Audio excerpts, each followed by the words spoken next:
6 years ago, there were more than 8,500 homeless in Houston. Today, that number sits at around 3,600, with less than one-third of these people living on the streets of the city of Houston. And roughly speaking, it's about, let's say, 1,050 that are actually on the streets. The others are in shelters. I am committed to, and we all are committed, to cutting those numbers even more. It is simply not acceptable for people to live on the streets. It is not good for them, and it is not good for our city. So today we are embarking on even a more holistic approach to this problem. This is a complicated issue that we will tackle humanely with a meaningful approach that balances the needs of the homeless and the concerns of neighborhoods that they impact. There will be a multi-level implementation, and I will need everyone's patience and help to make it work well. Our 6-point plan involves expedited efforts to permanently house the homeless, more shelter beds, restrictions on encampments by ordinance, an anti-panhandling awareness campaign, collaboration with charitable feeding groups, and a push for more mental health and substance abuse resources.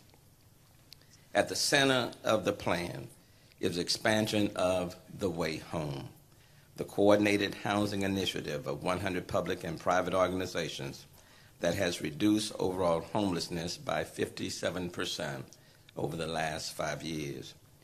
Using this proven approach, and I want to underscore that, using this proven approach, another 500 chronically homeless individuals will be placed in permanent supportive housing within the next 6 months.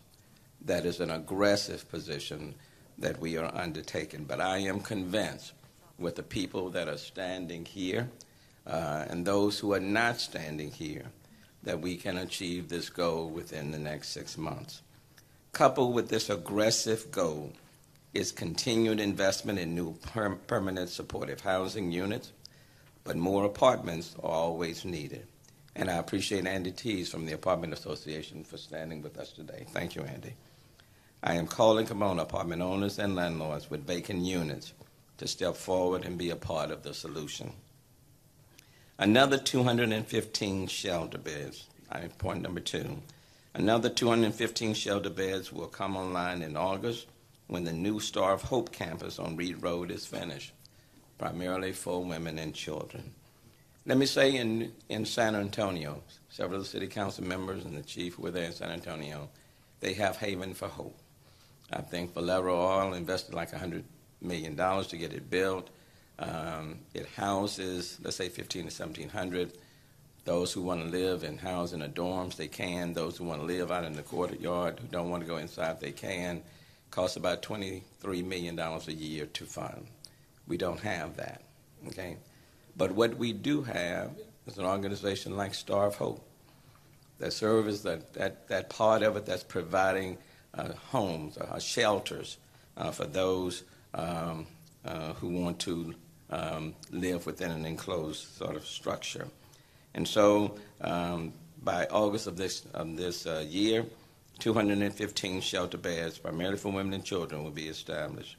In addition, the city is pursuing creation of one or more secure and professionally managed covered outdoor spaces with restroom facilities where up to 75 individuals could stay temporarily.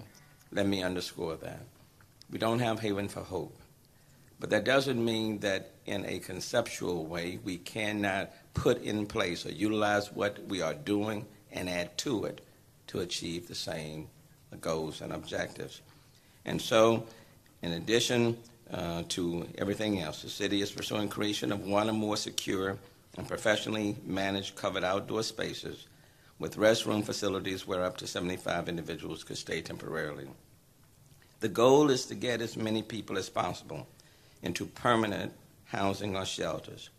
But even with everything we are doing, there will still be people, and I don't want to say choose to stay on the street, but there will still be people who will be on our streets because of their status, because many of them are suffering from some form of mental or behavioral health issue, where it's not necessarily what I call an informed decision to stay on the street, but because of their condition, they cannot make just the best decision.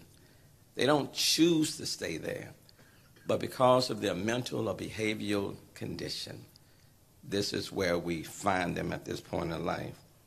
And so I want it would be wrong to tell these people they cannot be here or there without providing a suitable alternative.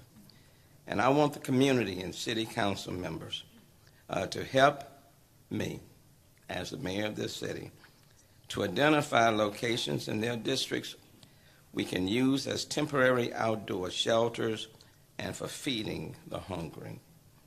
These will be, and I want to underscore this, these will be low-level outdoor temporary shelters with a limited number of people, no more than 75, professionally managed to serve as an alternative venue as we redirect people from unacceptable locations and as we work to transition them to permanent supportive housing.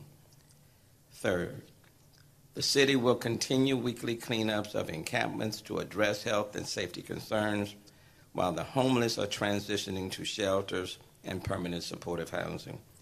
The Houston Police Department Homeless Outreach Team, HOT, is being expanded so there can be increased interaction and assistance for the homeless. There will be a new ordinance that I will provide and pass to city council members for their consideration, allowing tents or structures on public property. This will prohibit people from putting up tents, but will not make it illegal for them to sleep outdoors. We cannot have people setting up tent cities where there are no restrooms or other accommodations to meet basic human needs. Not only is it unsanitary, it deters them from the goal of getting people into permanent supportive housing. Tents and other structures create a sense of permanency, which we will not allow. Once the ordinance is approved, enforcement starts 30 days thereafter.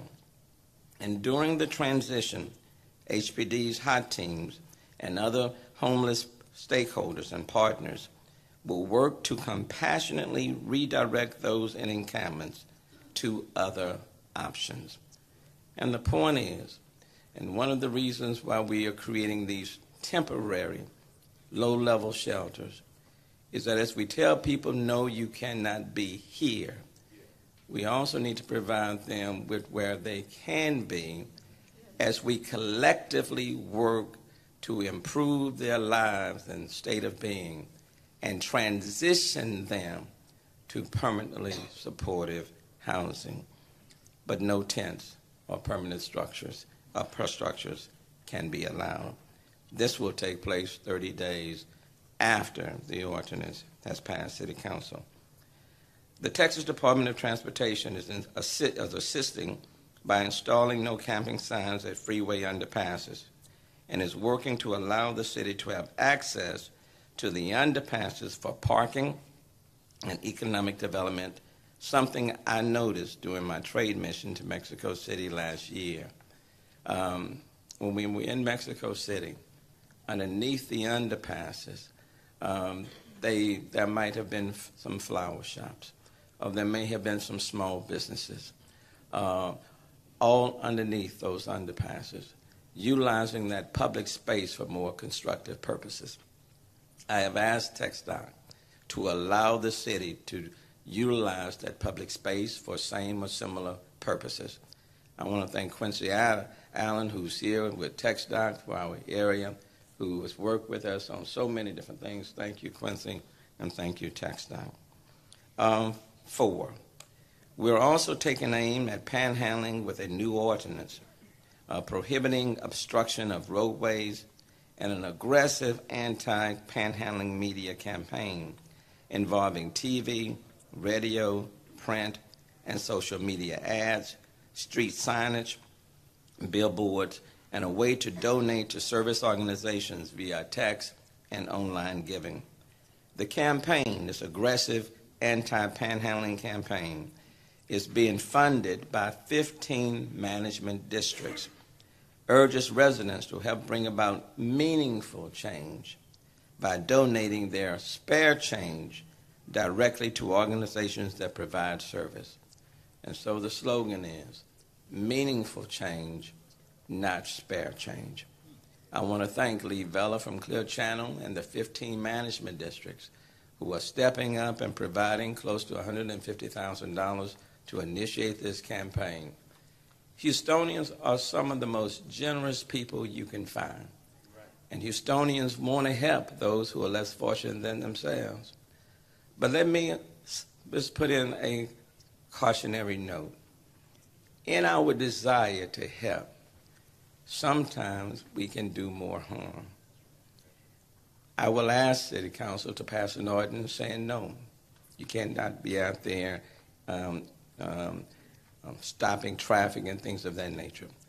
But the most effective tool to reduce and eliminate panhandling will be for Houstonians not to give. And it's as hard as it is not to. What we have to make a decision is that we cannot be enablers. And there is a more meaningful way of moving people forward. And so, meaningful change, not spare change. The signs and the ads are expected to be up and running within a month. The PR will be coupled with a pilot program, and I want to underscore this.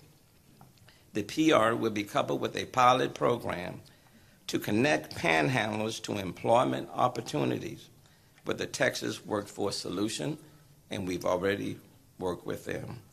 This will be a 6-month pilot program in which we will be sending out vans to where many panhandlers are or may be located, talking to them, and essentially saying, if you are standing here because you do not have the funds and you do not have a job, let us work with you to transition you from just standing on the street, asking, and put you in a position where you can work and then earn your own money. And we are prepared to take you to the Texas Workforce Solution. We will take you. And we will help to partner you with counselors and others that can move you, transition you from one point to the other. But simply standing on the street and asking for change will not create a meaningful change in your status. And we are needing Houstonians, as hard as it may be, not to give to people who are standing on our streets. Number 5, collaboration with charitable feeding organizations. We will work with council members and faith and nonprofit organizations to create additional designated sites for charitable food service. And let me say this, I understand being hungry. Many of us who are here have been hungry. I understand being hungry. But it's important for our housing advocates, those who are providing social services like mental and behavioral health services, and for charitable organizations who want to feed the hungry, to be on the same page, working for the same goals, moving in the same direction. Simply feeding people. And I say it in the most respectful and humble way I can. Simply feeding them and not providing them with the other things they need is not enough.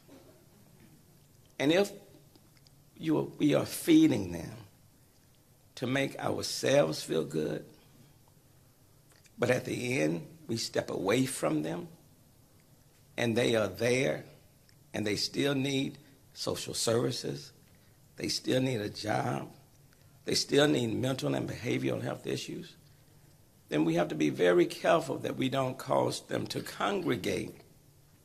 And when we leave, then it becomes a situation and a problem for others to deal with.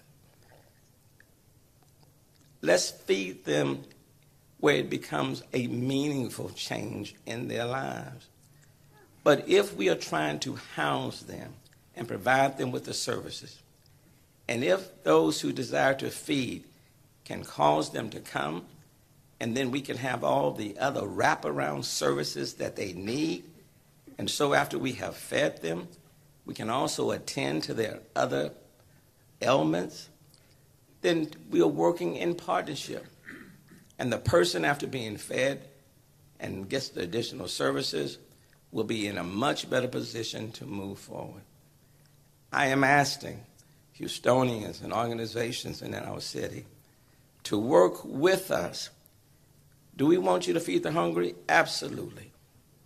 But what I am asking of you is to partner with us in order to attend to their holistic needs, and do it in such a way that will be constructive, and do it in such a way that after we have fed them, we are also meeting their other needs, and we're putting them in a better spot.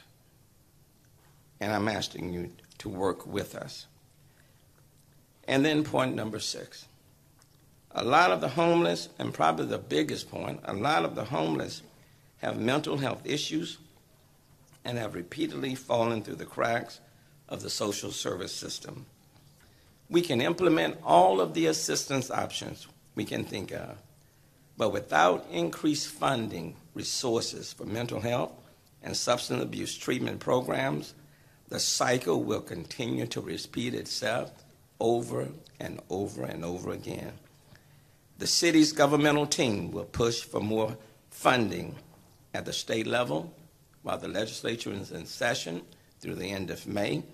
And I encourage the governor, the lieutenant governor, the speaker, the 150 House members, the 31 senators, on a collective bipartisan basis to significantly increase the funding for mental health and substance abuse programs.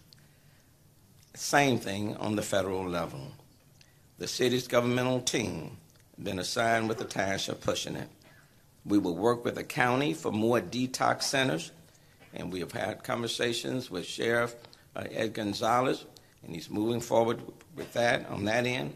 I look forward to continuing to work with County Judge Ed Emmett. I know this is very near and dear to him and to his wife, Gwen. I look forward to working with them as we have done in the past. We will continue to be aggressively on the law enforcement end, aggressively working to reduce or eliminate the sale and distribution of Kush, Chief Acevedo, and other synthetic drugs. We're going to continue to push on those ends. Our existing programs and the expanded ones I have outlined today lead all major cities in dealing with a nationwide problem. LA, Hawaii, 2015 declared homelessness as a state of emergency. New York is fighting with 60,000 on its streets. Dallas, dealing with it. Even the mayor of San Antonio with Haven for Hope said they're still homeless on their streets. In this city, though, we are not going to abandon our most vulnerable. This is a realistic, holistic approach that provides meaningful solutions. By offering multiple choices and a little bit of tough love, we hope to convince more of our street population to get off the street and to help them to get off the streets while also easing the pressure in neighborhoods. We will never totally eliminate homelessness, but with the entire community's help, we can certainly reduce it even more, and we are committing to doing it right now in the city of Houston. Lastly, let me introduce you to someone who I think represents almost everything that I've said. Ross Anado, but he told me Ross Garcia, is from Texas and has lived in the Houston area for most of his life. Mr. Garcia became homeless at the age of 14 and was homeless for 40 years with only himself to depend on, living in an encampment in the Braeswood area of southwest Houston. Mr. Garcia made a life of himself in his encampment and couldn't imagine living any differently. That was until Mr. Garcia met Kenneth, an outreach worker with Star of Hope, an agency of The Way Home. It took 6.5 months of conversation and contact before Mr. Garcia was even willing to consider a different path. For 40 years, Mr. Garcia epitomized the definition of chronic homelessness, living with mental and physical disabilities and away from our society. With the help and support of The Way Home and Kenneth, the only brother he has truly known, Mr. Garcia was placed into a permanent supportive housing unit at a New Hope community just a month and a half ago, where he has an apartment of his own and receives supportive service case management from the service provider, Harmony House. Mr. Garcia's story is proof of the fact that none of us are beyond saving, even the loneliest and the most vulnerable amongst us. Mr. Garcia's story is also a story of multiple agencies working together as a system. It is a testament to the one true permanent solution to homelessness, supportive housing. Please give a warm and heartfelt welcome to Mr. Rosinato Garcia.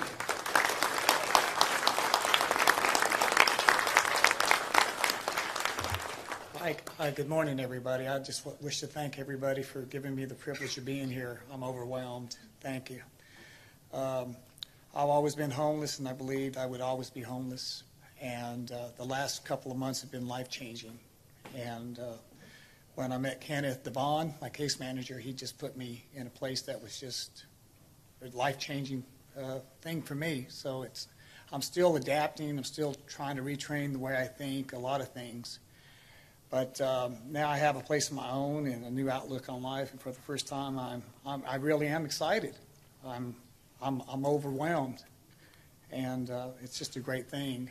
I have one other person, Anna Rausch, that I'd like to thank especially, and everyone here just for giving me the privilege or providing me this time to give you my thanks.